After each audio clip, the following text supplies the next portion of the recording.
త్యాగానికి ప్రతీక, ధైర్యానికి ప్రతిరూపం, కర్తవ్యానికి కిరీటమైన పోలీసుల అమరవీరుల సంస్మరణ దినం సందర్భంగా ఈరోజు ఒక సాధారణ సంస్మరణ దినం కాదు, దేశ భద్రతకు అదేవిధంగా రాష్ట్ర భద్రతకు మరియు ప్రజారక్షణకు పోలీస్ వ్యవస్థ చేసిన అపూర్వమైన త్యాగానికి చిహ్నమైన పవిత్రమైన రోజు.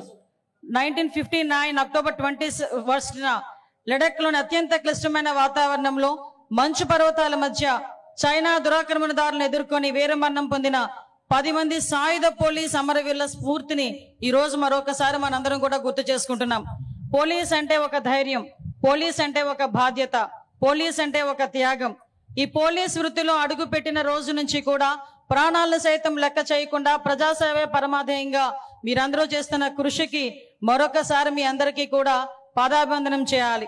ఎందుకంటే ఒక పక్క నుంచి వృత్తి ధర్మం నిర్వర్తిస్తూ ఒక పక్క నుంచి ప్రజాసేవనే సాధారణ సేవ కాకుండా ప్రజాసేవే మీకు పరమావధిగా భావించి ప్రజల కోసం రాత్రి పగళ్ళు పనిచేసే పరిస్థితి మన పోలీస్ డిపార్ట్మెంట్ వాళ్ళకి. రాష్ట్రంలో ప్రజలందరూ కూడా, దేశంలో ప్రజలందరూ కూడా ప్రశాంతంగా ఉన్నారు అంటే పైన పోలీస్ అనే వ్యక్తి మా గురించి పనిచేస్తున్నారు, మా భద్రతకు రక్షణ వలయంగా నిలబడ్డారు అనే ఒకే ఒక ధైర్యంతో ఈరోజు ప్రజలందరూ కూడా ఉండే పరిస్థితి.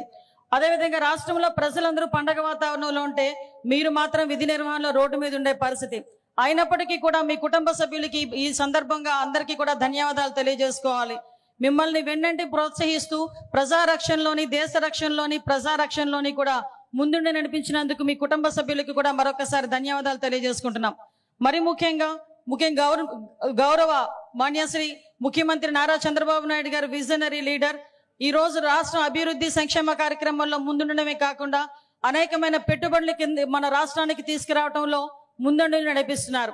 ఈ రోజు రాష్ట్రానికి పెట్టుబడి రావాలన్నా, అభివృద్ధిలో ముందుకెళ్లాలన్నా, సంక్షేమం సక్రమంగా జరగాలన్నా కూడా ఈ రోజు మనందరం కూడా ప్రజలందరూ కూడా నిర్భయంగా భద్రత పటిష్టంగా ఉండే పరిస్థితి ఉండాలి.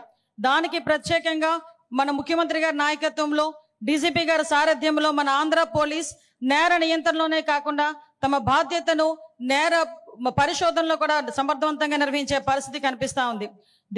దేశంలోనే ఆధునికతను, సాంకేతిక విధానాలను అవలంబింపు చేసుకుని నేర నియంత్రణ, నేర పరిశోధనలో ముందు వేయటం అనేది నిజంగా ఒక మంచి పరిణామం కింద భావించాలి.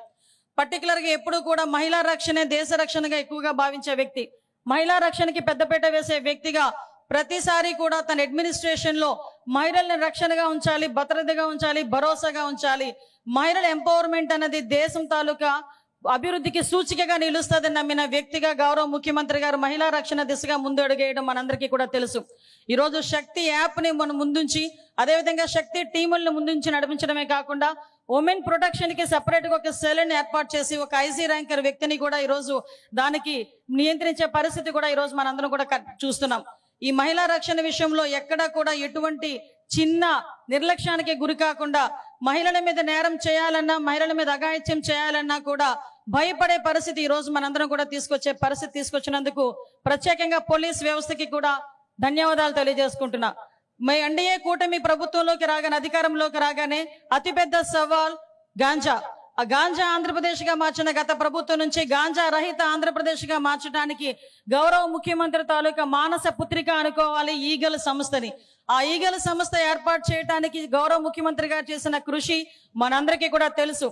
ఈ రోజుగా ఈగల్ టీంలకు పటిష్టపరచడమే కాకుండా వాళ్ళకి సాంకేతిక ఆధునిక పరికరాలతో సైతం ఈ రోజు ఈగల్ ని ఏర్పాటు చేసి గాంజా రహిత మనకి డ్రగ్స్ రహిత ఆంధ్రప్రదేశ్ గా మార్చడానికి మనందరం కూడా కృషి చేయటం.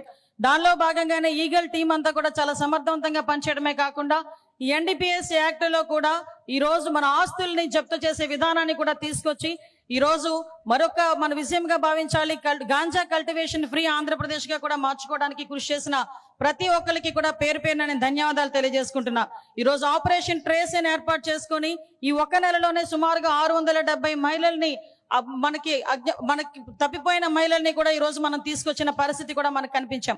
ఆపరేషన్ సేఫ్ పేరిట ప్రతి విద్యా సంస్థల్లోని కూడా ఈ గాంజా రహిత ఆంధ్రప్రదేశ్ గా మార్చడానికి చట్టాలని సైతం చిన్న వయసు నుంచి కూడా ముందుకు తీసుకెళ్లాలి, పాఠ్యాంశంలో చేర్చాలి, వాళ్ళకి ముందుగా చట్టాల విలువ తెలియాలి అని ఈ రోజు పోలీస్ సిబ్బంది చేస్తున్న కృషిని కూడా గౌరవ ముఖ్యమంత్రి గారి సారథ్యంలో మనం చేస్తున్నందుకు నిజంగా చాలా ఆనందపడుతున్నాం. ఈ సైబర్ క్రైమ్ పోలీస్ స్టేషన్ ఏర్పాటులో గౌరవ ముఖ్యమంత్రి గారి పాత్ర అమోఘం అని చెప్పాలి. ఈరోజు సైబర్ క్రైమ్ సంబంధించి ఎక్కడా కూడా ప్రజలు ఎటువంటి ఇబ్బందులు కలగకుండా సైబర్ క్రైమ్ పోలీస్ స్టేషన్స్ ఏర్పాటు చేయడమే కాకుండా నేర పరిశోధనలోని నేర నియంత్రణలోని కూడా ఈరోజు ముందుండాలన్న ఉద్దేశంతో దేశంలోనే మొట్టమొదటిసారిగా డ్రోన్ వ్యవస్థల్ని పటిష్టపరచడమే కాకుండా లక్ష టీవీ కెమెరాలు లక్ష్యంగా పెట్టుకొని ఈరోజు ముందుండడం జరుగుతుంది. మరొకసారి మీ అందరికీ కూడా ధన్యవాదాలు తెలియజేయాలి. ఎందుకంటే ఒక నేరం జరిగిన తర్వాత 24 గంటల్లోనే నేరం చేసిన వ్యక్తిని పట్టుకుని రిమాండ్కి పంపించడమే కాకుండా త్వరితగతిన అతనికి శిక్ష పడేటట్టుగా చేసిన ప్రతి ఒక్క పోలీస్ సిబ్బందికి కూడా మరొకసారి నేను ధన్యవాదాలు తెలియజేసుకుంటున్నా. మీ అందరికీ తెలుసు, పోలీస్ సిబ్బంది పూర్తి శక్తి సామర్థ్యాలతో పనిచేయాలన్నా కూడా పోలీసులకు సంబంధించిన మనకి మౌలిక సదుపాయాలతో పాటు సంక్షేమం తప్పనిసరి అని తెలిసిన వ్యక్తి మన సిబిఎన్. ఎన్నో ఆర్థిక ఇబ్బందులు ఉన్నా కూడా పోలీస్ సంక్షేమాన్ని వ్యవస్థకు బలోపేతం చేయడానికి అత్యంత ప్రాధాన్యత ఇస్తున్నందుకు ప్రత్యేకంగా ధన్యవాదాలు తెలియజేసుకుంటున్నా. పోలీసు నియామకాల్లో ఎప్పటి నుంచో పెండింగ్ లో ఉండిపోయిన 6100 పోలీస్ కానిస్టేబుల్ నియామకం చేసినందుకు కూడా ప్రత్యేకంగా పోలీస్ శాఖ తరపున ధన్యవాదాలు తెలియజేసుకుంటున్నాం. పోలీసు ఉద్యోగి మన్నిసే సహకారమును అందించడంతో పాటు అర్హత కలిగిన ప్రతి ఒక్కరికి కూడా కారుణ్య నియామకాలు చేయించడం, అదేవిధంగా నూతనంగా ఆధునిక పోలీస్ స్టేషన్ల నిర్మాణం, ఆధునిక సాంకేతిక పరిజ్ఞానం, రవాణా వాహనాల సమకూర్పు ఇవన్నీ కూడా పోలీస్ వ్యవస్థని మరింత బలవంతం చేస్తూ స్మార్ట్ పోలీస్ వ్యవస్థగా తీర్చిదిద్దే పరిస్థితి కనిపిస్తా ఉంది. మీ నాయకత్వంలో ఆంధ్రప్రదేశ్ ప్రభుత్వం పోలీస్ శాఖ అందిస్తున్న ప్రోత్సాహం, సాంకేతిక అభివృద్ధి మరియు సిబ్బంది సంక్షేమానికి పోలీస్ శాఖ తరపున కృతజ్ఞతలు తెలియజేస్తున్నాం సార్. మీ దూరదృష్టి వల్ల మన పోలీస్ వ్యవస్థ నేటి ఆధునిక సవాళ్ళను ఎన్నో ఎదుర్కొంటుంది. మీరు ఎప్పుడూ ప్రజల భద్రత, ప్రభుత్వ ధర్మం, కర్తవ్యం అని చెప్తూ ఉంటారు. ఆ మాటలు ప్రతి పోలీసు వారి బాధ్యత తెలియజేస్తుంది, ప్రజలకి ధైర్యాన్ని నింపుతుంది. మీ సారథ్యంలో, మీ నాయకత్వంలో మరింతగా ప్రజల భద్రత విషయంలో మరింత ప్రజాభిమానాన్ని గెలుచుకున్న విధంగా ముందుంటామని తెలియజేసుకుంటూ, మన సిబిఎన్ కళ భయరహిత, సురక్షిత, శాంతియుత ఆంధ్రప్రదేశ్ కావాలి. ఇది నెరవేరాలంటే పోలీసులు ప్రజలకి సహకరించుకోవాలి. పోలీసు వ్యవస్థకి యువత ఇంకొంచెం ముందుకు రావాలని మనస్ఫూర్తిగా కోరుకుంటున్నాం.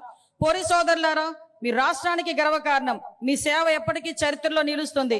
మీరు ప్రజల రక్షకులు మాత్రమే కాదు, రాష్ట్ర భవిష్యత్తుకు ఆశాకిరణాలు.